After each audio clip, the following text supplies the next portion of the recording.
Erev Tov Chavrim. I'm Stephen Ben-Nun. You're watching Israeli News Live, and things are changing rather rapidly in the Middle East. And of course, as I mentioned in the title of tonight's video, Israel is at DEFCON 3. That is from information we have on the ground in Israel, that the Israeli military has moved to DEFCON 3. There is definitely a heightened state of alert. You might call that a yellow alert after the situation was elevated between Russia and Israel, even though President Putin is kind of downplaying the incident. Now, his own generals are not downplaying this incident, but it is being downplayed by the Russian President Putin. But in the meantime, Sana News, which is a Syrian news agency, Russia begins military exercises in the Mediterranean, and even Russia is calling on a no-fly zone in that area while their exercises are going on. Now, this is supposed to go on until, I believe it's the 28th of September, and those exercises have begun here today on the 20th, so about 7 to 8 days, according to the reports that Russia is coming out on this here. And they say a number of areas in the international waters of the eastern Mediterranean near Syria, Lebanon, Cyprus are closed for the passage of civilian and aviation passage over seagoing vessels. In the closed areas will be held exercises of ships of the Russian Navy as well as test missile launches. Also in the message are coordinates of the closed area. By the way, it's September 26th, so it's only 6 days. The exercise of Russian ships in the eastern Mediterranean will last until September the 26th. This is a very serious situation, and of course, the U.S. had been reporting that there were about a dozen Russian ships in the area. Russian news has reported up to 25 ships in one particular broadcast that we were able to catch in the Russian language. This is a very tense situation, even though, as I said, Putin, on second thought, maybe Israel isn't to blame for tragic chance events. Hot Air is reporting about this, and he does seem to be kind of backpedaling a little bit about the incident. Now, the Israeli authorities are saying that their planes were already out of the area when the Syrian S-200 missiles defense system shot down the Russian plane. But then again, the Russians are saying that they shouldn't have shot down their plane unless Israeli planes were present in the area, because the system is designed not to shoot down their own planes. So, very awkward situation. And of course, there are those in the Russian military that are saying that this was a provocative stance in order to bring a world war in the U.S. and their allies into the Syrian confrontation without having the use of chemical weapons as the means to do so. This is one reason why France got involved in sending in cruise missiles along with the Israeli jets attacking the place near Latvia. And it was kind of hoped that Russia would respond in attacking the French frigate in the Mediterranean, which would certainly have brought about a chain reaction that would have been an attack against a NATO member, and as a result would have brought an all-out war in Syria. But it's very troubling, and we see this. This is actually brought out by Tyler Durden on Zero Hedge, Decoding Putin's Response to the Attack in Syria. He actually states here, the setup is pretty clear. France coordinated an attack on multiple targets within Syria without U.S. involvement, but with absolute U.S. knowledge of the operation to provoke Russia into going off half-cocked by attacking the inconsequential French frigate which assisted Israel's air attack. Now, I happen to have quite a few Israeli contacts, and one particular one actually posted on his own Twitter page in Hebrew saying, why isn't anyone saying anything about the United States and their involvement in Latvia? That was provocative, and I actually reached out to the friend of mine there on Twitter that made that comment in the Hebrew language, wanting to try to get a better idea about that. There's something that we're not seeing that the U.S. has, whether it be the knowledge, as is mentioned here on Zero Hedge, or whether or not the U.S. was playing a role in this attack that we are still unclear about. Nonetheless, though, Zero Hedge Tyler Durden is certainly bringing out some information about that. It says any denunciation of a sinister intent by Israeli Defense Forces is hollow because they had not intended to provoke a wider conflict. They would have given Russia more than 1 minute to clear their planes from the area. That would constitute an attack on NATO member state and require a response from NATO, thereby getting the exact escalation needed to continue the war in Syria indefinitely and touch off World War III. Well, you know, it's still not over as of yet, as the saying goes, and, you know, the lady hasn't sung as of yet. And in this particular film right here, the Turkish military is moving a massive convoy into northern Syria, a place where the Syrian Defense Forces are located at, and that is forces backed by, let me go back to the actual footage here, but it states here that on September the 20th, which is today, the Turkish military deployed hundreds of armored vehicles, battle tanks, and trucks on the border with the northern Syrian town of Tel Abyad, which is under control of the U.S.-backed Syrian Democratic Forces, according to the Hawar news agency. This seems like they're getting ready for an invasion and to totally bring down Bashar al-Assad as president of Syria. But this is not the only front that we're dealing with. Our good friend over here, Lorenzo, with Already Happened, shared with me today this particular United Kingdom Secretary of State for Defense in Ukraine meeting with the Ukrainian officials and, of course, setting up to deploy their Royal Marines into the Black Sea around Odessa, Ukraine, on the western side of Crimea.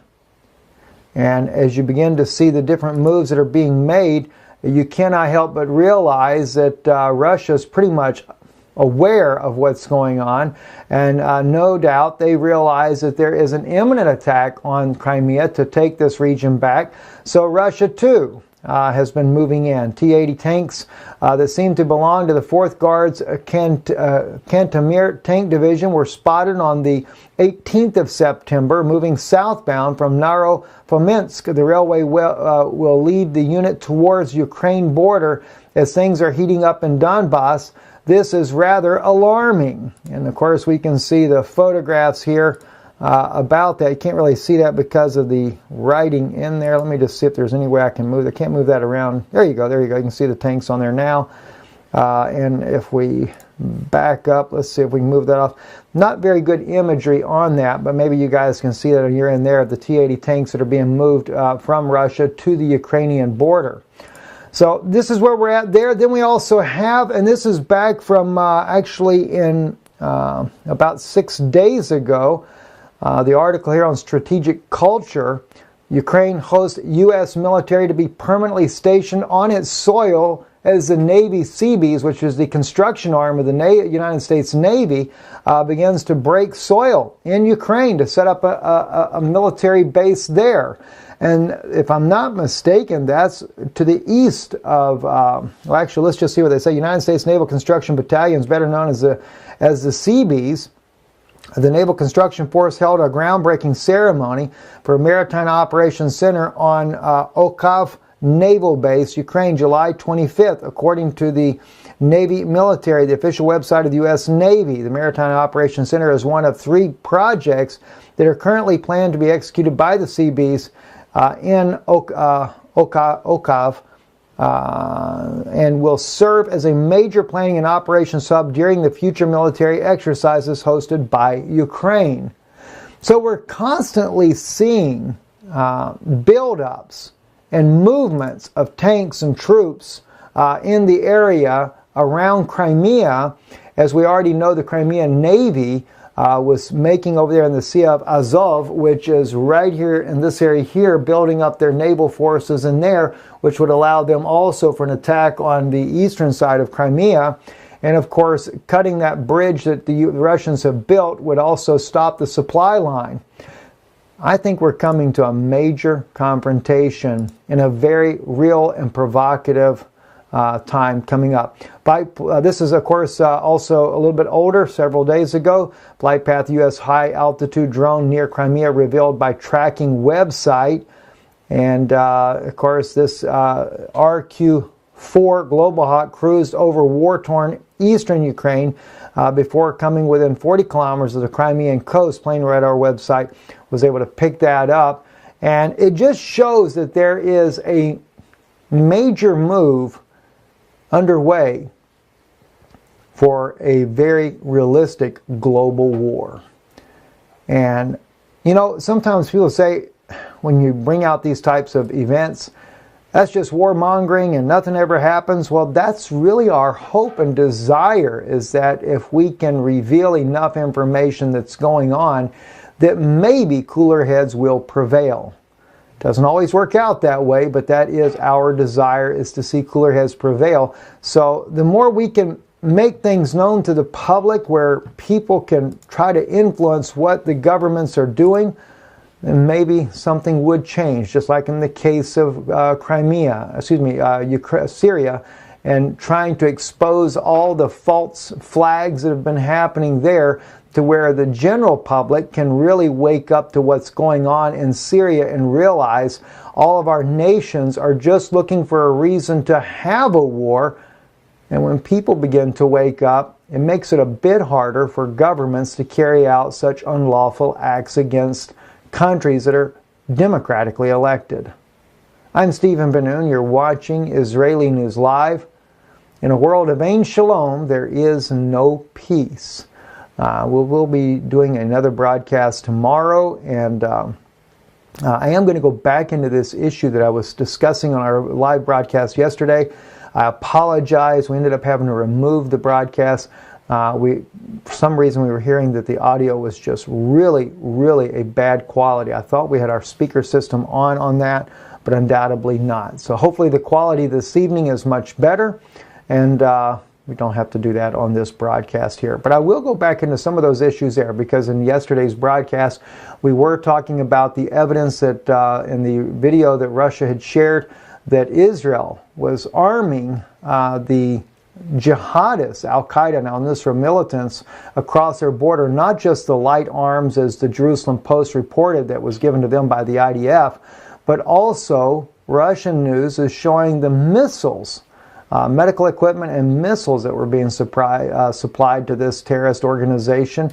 And it's very troubling to see that Israel would actually be willing to arm jihadists that behead children. But after all, what can we expect? We know that a New World Order will also promote a Noahide law, which, if you've ever noticed, the Noahide law doesn't include the Sabbath. What kind of law is that? Well, it's a Talmudic law, but it does have, and it includes in the Noahide law, is the beheading of Christians, by the way. So I suppose if Al-Qaeda and Al-Nusra are pretty good at beheading even children, maybe they serve a purpose for a new world order. Definitely is not a place in a world that I would want to be in. I'm Stephen Ben-Nun. Pray for Israel. Pray for the peace of Jerusalem. That's really what the Bible says. It doesn't say pray for Israel. It says pray for the peace of Jerusalem. And that is actually for the coming of the Mashiach, the Messiah. And yes, I know somebody did make a comment. They said, Steve, he doesn't come and bring peace. He comes with war. Well, it does say in the scripture that vengeance is mine, saith the Lord. But he comes to set up a millennial reign of peace. And this is what I'm getting at. Then, of course, when its vengeance belongs to him, that didn't mean that he give us the right to go out and kill all of our neighbors. Anyway, I'm Stephen Ben-Nun. You're watching Israeli News Live. Thank you for supporting the broadcast, IsraeliNewsLive.org. Don't forget, check out the Noon Institute, our teaching channel. I think those of you that enjoy our teaching messages, you will really enjoy what we uploaded yesterday on the Noon Institute. And I'll try to put a link in the comment section below, or the description section below. Erev Tov.